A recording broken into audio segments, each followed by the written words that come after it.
If you're looking to have a clear picture of where things are at when it comes to trade talks between Canada and the United States, good luck. Right now, what we're getting is a lot of secrecy, or when we do get messages, they're often conflicting. Hello and welcome to the Full Comment Podcast. My name's Brian Lilly, your host. You'll know that over the last year, Prime Minister Mark Carney has been telling us that deeper integration with the United States, well, those days are over. Being too close to the Americans, that's a weakness. And yet, recently at a summit in Toronto co-hosted by the Center for American Progress, well, Mark Carney not only embraced people like Barack Obama, Alex Soros, and others, he said he's open to deeper integration. Canada, like Mexico, Canada remains open to deeper integration, including options for Fortress North America in selected sectors. And to be clear, those offers are on the table. If that leaves you confused, well, you're not alone. Then, just recently, he also was asked about the talks with the United States and the fact that Honda decided to pull out of its plans for an expanded auto plant here.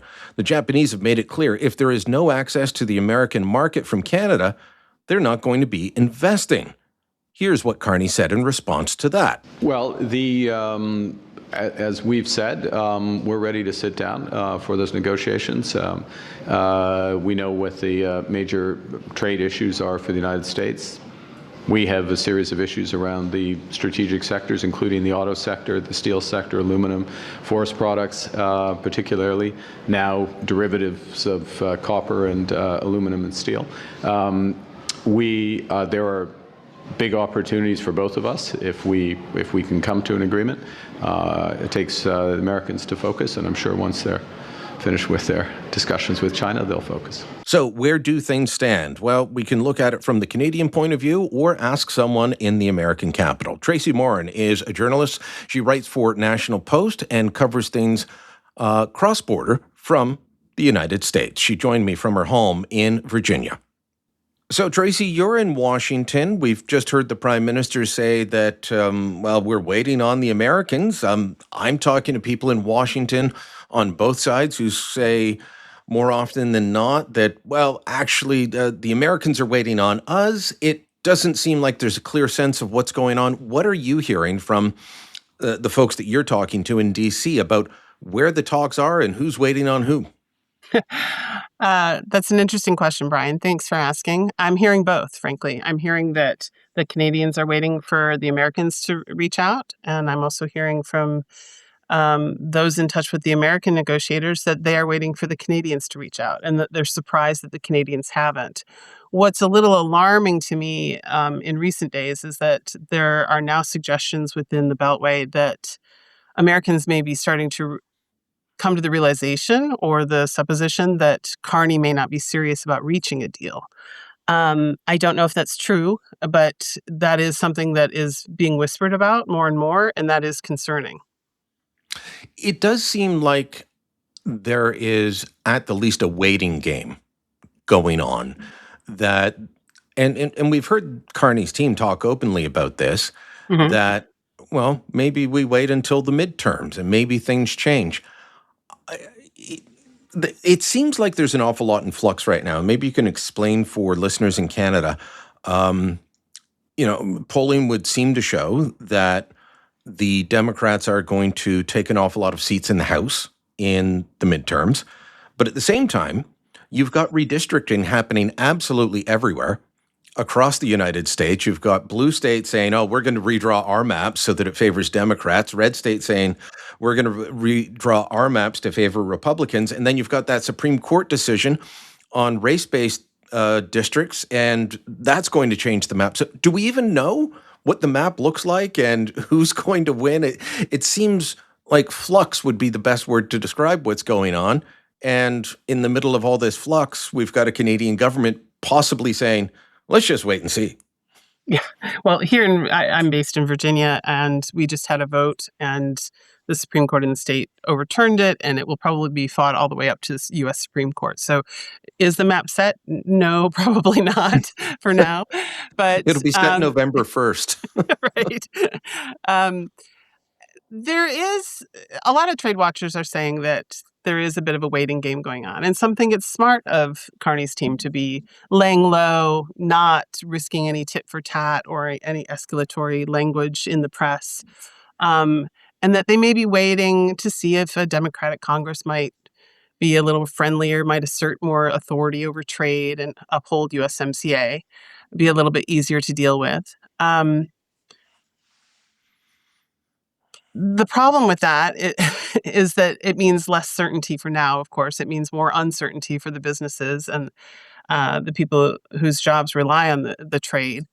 And there's also what you pointed out. We don't know how it will turn out, right? The polls change every day. While it looks like the Republicans may not hold on to the House now, it's months away. And counting Trump out has never been it's always been a risky venture. So I'm not sure that it's the smartest game, but it seems to be what the Carney team may be doing. They may be waiting it out to see if they can get a more friendly Congress to deal with. But even then, there's a risk there because it doesn't necessarily guarantee a better outcome for them, right? Because the businesses are lacking certainty now. It prolongs instability. But there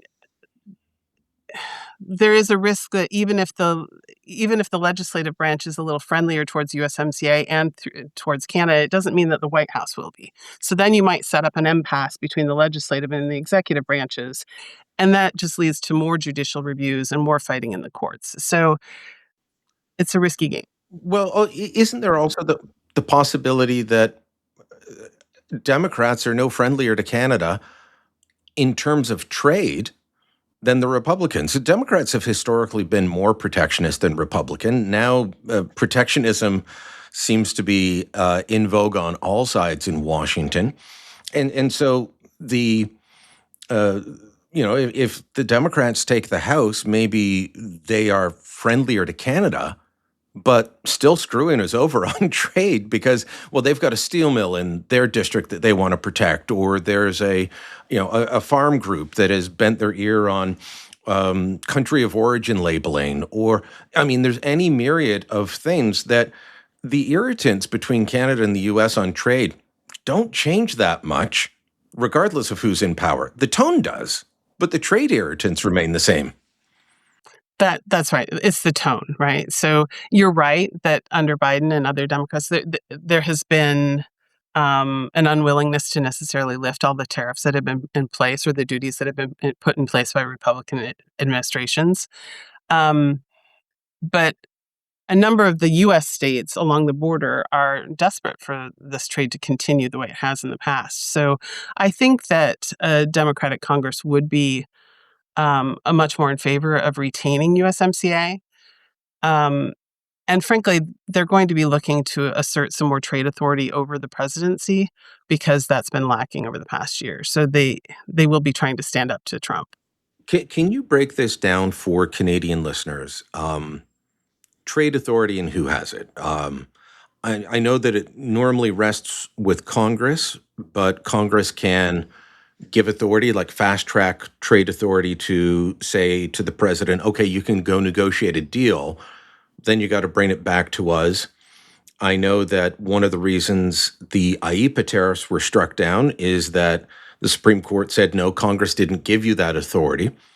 Unfortunately, the Section 232 tariffs, the ones that actually hit Canada, remain in place because, well, that legislation is pretty clear that it gives the president that authority. So how does this work in terms of the back and forth? And what could a Democratic Congress do to support USMCA or CUSMA that isn't being done now? I could just say that because the USMCA was ratified by Congress, they will be looking to ensure that they have a voice in any major changes to USMCA. They're not going to appreciate it being undermined or maybe even bilateral deals being cut on the side that would interfere with a treaty that they had ratified, and that those voices would be stronger if it's a Democratic-controlled House. Okay.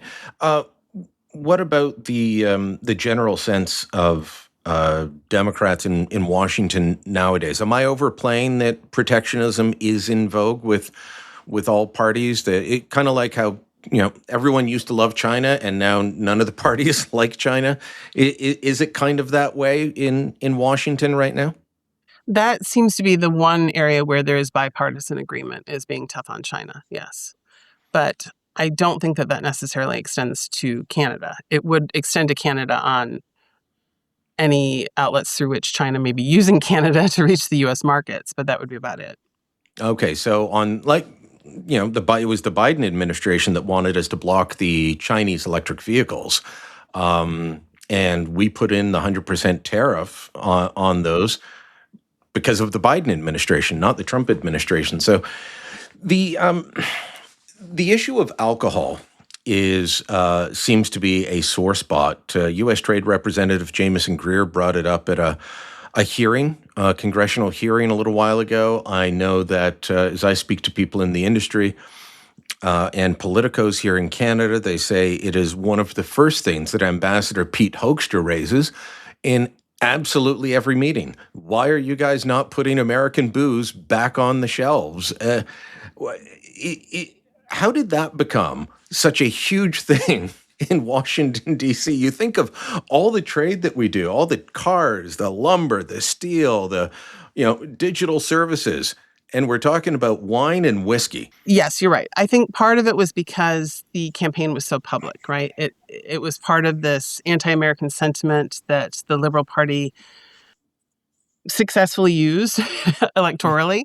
And I remember seeing on social all of these ads about Buy Canadian and how all of the U.S. liquor had been cleared from the shelves in these various provinces. And it has had an impact. The spirits exports to Canada from the U.S. fell over 70% over the past year. And I saw complaints from Jack Daniels and Woodford Reserve, the company that owns them, that they saw a 59% plunge in Canadian sales over the past year. So it's definitely having an impact on U.S. liquor companies. But I also just think it's a big poke in the eye to the Trump administration, right? And it's been a very public poke in the eye from the Canadian side. So that's part of what you're seeing play out in the rhetoric from the trade negotiators and from the ambassador.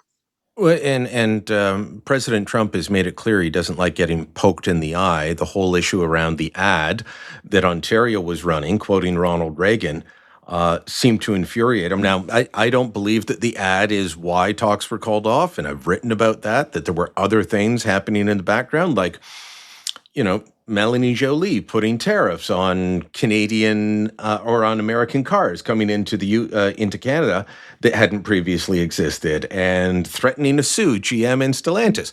These things didn't help, but there really was a sense that Trump and people around him felt insulted by that ad. Did it create a stir otherwise in the United States? I mean, you're in a pretty political town. Did anyone ever outside of work say, oh, how about that Canadian ad in the World Series? I mean, some people thought it was odd that it was playing. Some people thought it was funny. I will say most within the Beltway on the Republican side did not want to comment on it because there are a lot of Reagan lovers here, of course, and they did not want to be seen to be speaking ill of the president's view on that ad. I don't think it had a major impact for Americans at large. I don't think that they pay much attention to these things. I don't think Americans in general pay much attention to foreign policy either. So I'm not sure it will have a lasting impact on the American electorate. I'll ask the question that, I know the answer to, but it always hurts Canadians. Do Americans pay much attention to Canada or think about Canada all that much? Well, we certainly think about Canada when it comes to hockey. And um, You did have a story recently, though, a poll that mhm. showed that Americans thought Canadians were more reliable than Donald Trump when it comes to trade. Tell me about that. Right. That was based on a Leger poll from late April that said that 50% of Americans trust Canada to negotiate in trade talks in good faith, while only 42% trust the Trump administration to do the same. And it's an interesting look, right? Like the idea that more people in the United States trust the Canadian negotiation team when it comes to trade talks. But it's really, when you look at it closely, it's a breakdown along partisan lines. So you're automatically going to have a good 20 percentage points of people on the Democratic side who will say that they're opposed to anything the Trump administration would be doing. So that's already built in. The real movement, I guess, was with the independents. So it is showing that there is a clear shift in the United States where people are growing increasingly fed up by some of the hostile rhetoric, but also the unpredictability, the higher inflation rates, the higher prices, and the trade tensions.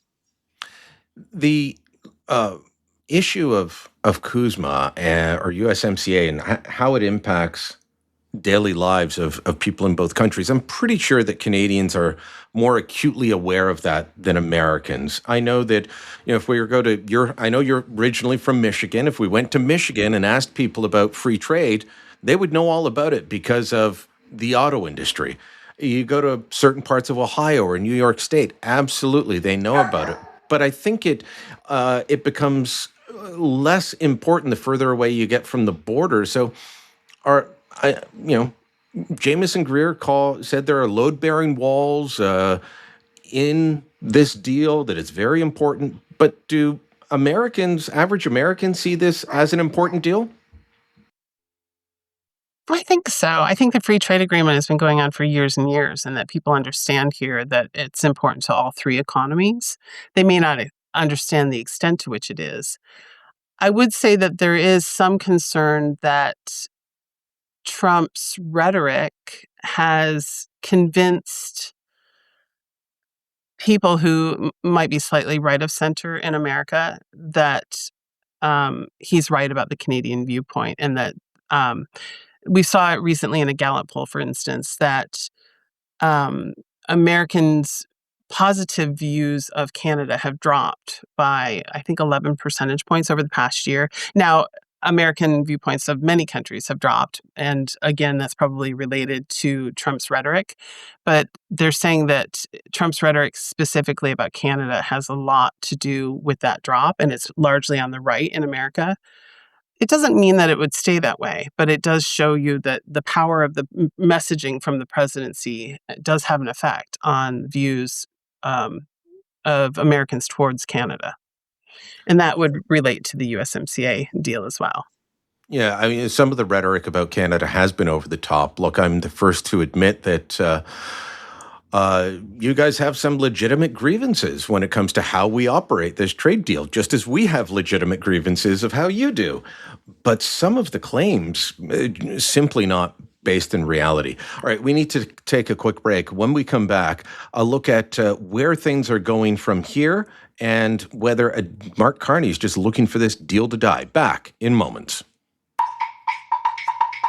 There were so many missed opportunities to catch this before the devastating thing happened. A third of them we found literally in the phone book. These people were not afraid. They knew that nobody was effectively hunting them. They knew they had escaped justice, that they were going to die in their beds. When I give talks at law schools, is that the charter ultimately is empowering a minority, and it's empowering a minority that's a guild across the country. And it's a fairly elite guild, and the guild is lawyers. Families who were split by referendum, and brothers and sisters who never talked to each other for years after the referendum because they were so angry at each other because of emotions on both sides. The reason he was assassinated was not because he was trying to put a satellite into space, but because the gun that he was creating had other applications that made him and the gun very dangerous. It's finally here. A new season of Canada Did What? Host media podcast that revisits the big Canadian political events you might think you remember and tells you the real story you never knew. I'm Tristan Hopper. The voices you just heard are from our brand new Season 2. We will unpack some of the pivotal moments that helped define our country, often without a vote, usually without a plan, and sometimes without anyone admitting what they'd done. We'll find out how Canada became a welcoming paradise for untold numbers of Nazi war criminals after the Second World War. We let them build monuments to their wartime exploits and even ended up honoring a Nazi fighter in the House of Commons. And I'm sorry to say that none of that happened by accident. We'll bring you the little-known story of a troubled Canadian rocket scientist who turned to a sinister life of selling giant guns to terrible people. And if that sounds like a spy novel, it ends like one too. You'll hear the behind-the-scenes story of Quebec's attempted secession from Canada and how very close we came to a political crisis that would have made Brexit look like a picnic. You'll hear about how the much-celebrated Charter of Rights and Freedoms turned into something its creators never wanted, and how many of the most extravagant warnings about the document were all quickly proven true. And you'll even hear about how authorities bungled multiple chances to stop the deadliest terrorist attack in our country's history, and then proceeded to pretend it never happened. These aren't dusty history lessons. They're stories about power, ambition, madness, and the things about Canada that a lot of people would rather ignore. But not you. You won't want to miss an episode. Subscribe to make sure you get all of Season 2 starting March 2026, anywhere you get your podcasts. I'm disappointed that I came to Canada, a Canada that it is very, very difficult to find Canadians who are passionate about the American-Canadian relationship. Elbows up, me too. It was an anti-American campaign. That has continued. That's disappointing. That's Ambassador Pete Hoekstra, Donald Trump's representative in Canada. And while I, get along fine with Ambassador Pete, not everyone does. He is not everyone's cup of tea. Lots of Canadians love to hate him. And wanted to ask you, Tracy, what are people saying about Hoekstra in Washington, D.C.? I've heard not great things about him here as well, unfortunately. So obviously he caught a lot of headlines by having his exchange the way he did with David Patterson. And that didn't sit That well. would be the Ontario trade representative, and they had a blowout in Ottawa back in October, I think. Right. And it was off the record, but there were people in the room and they heard the profanities that were used, and it has made the news. He's calmed down quite a bit since then, but he's had a few gaffes. And what I've heard from trade watchers in DC is that people were, at least a month ago, they were quite fed up with Ambassador Hoekstra. The USTR was saying that they were really unhappy with some of the headlines that he was generating in Canada.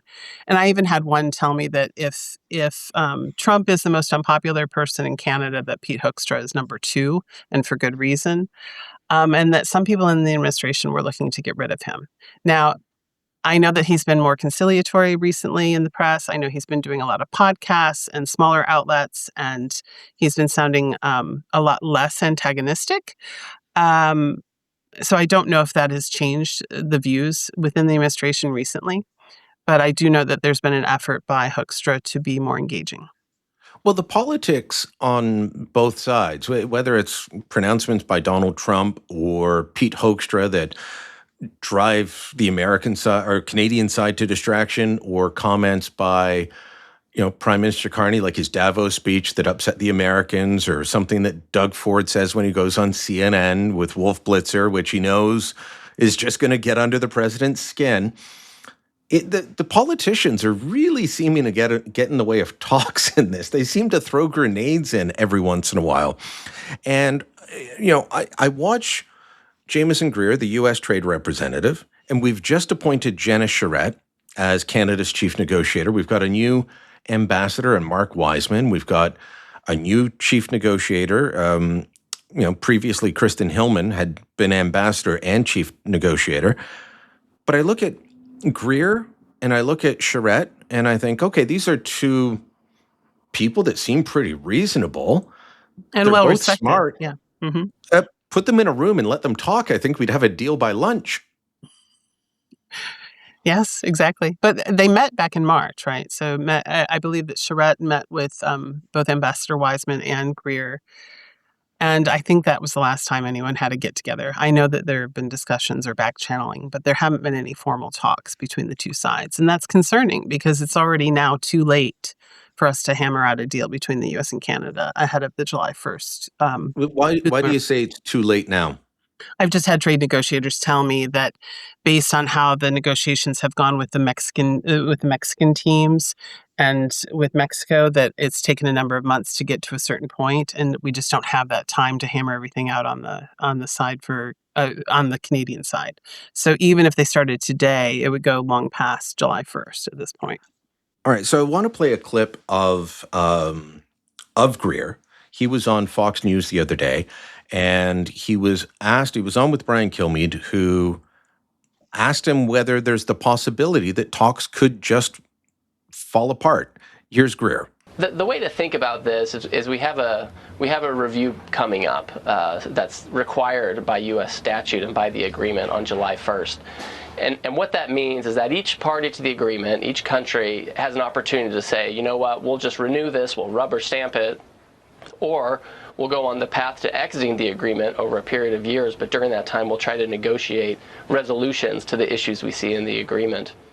And I would say that I don't think President Trump is inclined to just rubber stamp this. USMCA has a lot of stuff in it that's important for the economy, some load-bearing pillars, but we expected to see a lot more production reshored to the United States, and there wasn't enough. So clearly there are things there that need to be fixed. So I think we're going to be in a mode of trying to improve that. So Tracy, I mean, what Greer was describing there is that the U.S. could just say on July 1st, we're out, we're going to kill the deal. That takes a while for it to actually be put in place. But then that kind of puts us under the gun if we want to renegotiate something else, doesn't it? I mean, this is a weird position that Canada's in. Yes, and most of the trade experts I've spoken with have said that they expect the Trump administration to threaten to pull out, and that we will start to see a lot more language like that in the coming weeks in the run-up to July 1st. But most seem to believe that in the end, the U.S. administration understands the impact that would have on both economies, and that they will try to hammer out some sort of deal, or at least continue the negotiation. The wild card is Trump, right? The problem is nobody knows what he will do from day to day, and there's no predicting it necessarily. I think that the trade negotiators believe that the threats will continue, but that at the end of the day, they expect some sort of deal. Whether it will be anything like what we've had in the past, or whether it will be hammered out in a bilateral agreement later, remains to be seen. Well, I know in the last round of negotiations, we essentially had to agree to the deal that Mexico had negotiated and just sign on to it at the last minute. Maybe we end up there again. Greer's deputy trade negotiator, a guy named Rick Schweitzer, was at a conference recently and did not have the best words to say about Mark Carney. So I want to play that for you and then ask you what people are saying about Carney in Washington. So here's Schweitzer accusing Mark Carney of political malpractice for not being serious enough about getting a deal. I think Carney has made it personal. I think it's political malpractice for the Prime Minister of a Canadian, of Canada to pit politically himself against any president. I don't care what the president is, who the president is, what party they represent. It's political malpractice. Canada is dependent upon the U.S. economy. That's just a fact, right? That's not hubris. That's not something that Canada needs to be concerned about. It's not something Canada can change, right? The fundamental fact is geography wins out. Canada is located where it's located. They can't move shop. They can have a weak economy that is underperforming and not doing well, and Carney can feel superior, or they can have an economy that participates as a partner of the U.S. economy, and Carney can do what a grown-up should do, which is figure it out. Okay, so Tracy, my guess is that views of Carney will go along partisan lines for the most part. You know, you've got the serious people at the top, like the Greers and Scott Bessent, and they'll probably have a measured view of them, but the rest, it's going to be partisan of Republicans, ooh, boo, hiss, and Democrats, he's the savior of the progressive world. What are you hearing about him? Or, is this view expressed by Schweitzer something that's kind of prevalent? Like, this guy's not taking trade talks seriously. The Trump administration was offended by the Davos speech, right? With Carney kind of representing himself as the as the global leader of a progressive movement in globalization in general. And it was a bit of a poke in the eye to Donald Trump. So that has not sat well with the president. Meeting with people like Obama and Soros, those types of things are also not sitting well with Republicans. So, like, there's even been talk of foreign interference and waiting for a Democratic Congress, all of those things, meeting with Obama and Soros. These can be issues that will rile the U.S. administration. So some of this relates to the earlier question about whether or not Canada has been making overtures to the U.S. side. And I am starting to get the impression that the U.S. may be waiting for an apology from Carney or some sort of overture that is apologetic, and that maybe the Canadian side is also waiting for some sort of an apology for the hostile rhetoric, and that we're just waiting to see who blinks first. We've got Donald Trump in China right now and looking to do a trade deal. Mm-hmm. Mark Carney was there back in January, and my problem with the deal that Mark Carney wanted to, or is trying to strike with China, or did, is that it goes beyond trade. It's about a strategic partnership and security issues that I just do not trust China on. So I think both of our countries should do more trade with China, but there does seem to be a lot of anxiety, you could say, on the American side about what Canada is trying to do with China. The electric vehicles, the 49,000 moving up to 72,000 electric vehicles, the security partnerships. They really don't want us getting too close to China, do they? No, they certainly don't. They want Canada. They want a Fortress America. They want a security guarantee that keeps China out and protects North America from Chinese interference. There's also concern, but that these MOUs haven't been made transparent to people, so that there's not a true understanding yet of what's been agreed to between Canada and China. Well, we just had a new Democrat MP, Jenny Kwan, who is one of the MPs of Chinese heritage who was targeted by China in foreign interference, come out and demand that the government release this, especially on cooperation with police. And yet Parliament has been told, we can't give you information on what the RCMP is going to be doing with the police in Beijing. That should be worrying for Canadians, never mind our neighbors next door. What's your sense of where we go over the coming weeks? Is it a lot of still wait and see? Is it a lot more rhetoric? Where do we end up at by July 1st? In the coming weeks, I think you're going to see a ramp up of rhetoric on both sides, of course. I think that the USTR will be trying to finalize the 301 investigation on forced labor that would give them a little bit more leverage in any USMCA review.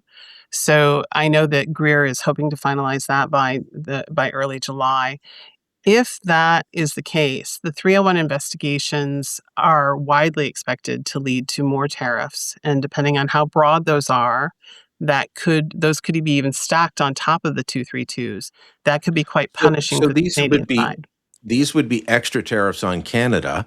Correct. And one trade specialist I was talking to here said he believes that they will find, using that 301 tariff or 301 investigation, that our booze ban is actually an unfair trading practice and we could get more tariffs because of the booze ban. Have you heard that? I think that would be under a different one, right? So I think Okay. Yeah, I think that's a different one. But essentially, everyone Canada I've spoken could be to looking. said that whatever the investigation finds, they expect it to lead to tariffs. So basically, that it's a done deal, that this is the way the White House is rebuilding the IEEPA global tariff wall. The big concern for Canada is that the IEEPA tariffs always had carve-outs for the USMCA compliant goods. So those escaped those tariffs. Same for the replacement. After the U.S. Supreme Court banned the USMCA. After the U.S. Supreme Court shot down the IEEPA tariffs in March, the administration replaced them with the Section 122 tariffs, which are temporary. Those also had carve-outs for the USMCA compliant goods. There is no indication that the 301 tariffs will follow suit. And I've spoken with an international trade lawyer who actually is concerned that the intention by the administration is for that not to be the case. Some still hope it will be, but it could be that USMCA compliant goods are not covered and that a broad 301 tariff on Canada could be quite punishing. And that I've even heard that businesses are starting to be more concerned by that than they are the USMCA review. Oh, more headaches. Maybe headaches that we could, avoid if Mark Carney decided to try and get a deal instead of playing politics. But time will tell. Tracy, thanks so much for the time. I wanted to just say that the hardening of views in Canada towards the United States and this anti-Americanism that Carney has used successfully for electoral gains, which is completely understandable. They could backfire, though, for him, right? Because it makes it harder for him to make any compromises with the U.S. administration in the long run. So it makes trade talks harder, it makes reaching any sort of agreement harder if he then has to then go back and sell any major concessions to the Canadian people. Well, look, I'm hearing from people that don't want us to do any trade with the United States. I hear from them daily, and they see anything that grants the U.S. 1 inch, 1 centimeter, make it a centimeter. They see that as being traitorous, and they would rather us have no trade, which is unrealistic. But that is kind of the sentiment of many people, and Mark Carney has leaned into that. So I think you're right. It could make things much more difficult. I worry about what this means for our country and our economy. But thanks so much for your time, Tracy. Thanks for your insight from Washington or from Virginia. And enjoy the better weather that you're having down there than we are up here in Canada. Thanks so much. Thank you, Brian. It's been an absolute pleasure. Full Comment is a post-media production. My name's Brian Lilly, your host. This episode was produced by Andre Prue. Theme music by Bryce Hall. Kevin Libin is the executive producer. Please remember to hit subscribe, share this on social media, and let your friends know about us. Thanks for listening. Until next time, I'm Brian Lilly. There were so many missed opportunities to catch this before the devastating thing happened. A third of them we found literally in the phone book. These people were not afraid. They knew that nobody was effectively hunting them. They knew they had escaped justice, that they were going to die in their beds. When I give talks at law schools, is that the charter ultimately is empowering a minority, and it's empowering a minority that's a guild across the country. And it's a fairly elite guild, and the guild is lawyers. Families who were split by referendum and brothers and sisters who never talked to each other for years after the referendum because they were so angry at each other because of emotions on both sides. The reason he was assassinated was not because he was trying to put a satellite into space, but because the gun that he was creating had other applications that made him and the gun very dangerous. It's finally here. A new season of Canada Did What? Host Media podcast that revisits the big Canadian political events you might think you remember and tells you the real story you never knew. I'm Tristan Hopper. The voices you just heard are from our brand new Season 2. We will unpack some of the pivotal moments that helped define our country, often without a vote, usually without a plan, and sometimes without anyone admitting what they've done. We'll find out how Canada became a welcoming paradise for untold numbers of Nazi war criminals after the Second World War. We let them build monuments to their wartime exploits and even ended up honoring a Nazi fighter in the House of Commons. And I'm sorry to say that none of that happened by accident. We'll bring you the little-known story of a troubled Canadian rocket scientist who turned to a sinister life of selling giant guns to terrible people. And if that sounds like a spy novel, it ends like one too. You'll hear the behind-the-scenes story of Quebec's attempted secession from Canada and how very close we came to a political crisis that would have made Brexit look like a picnic.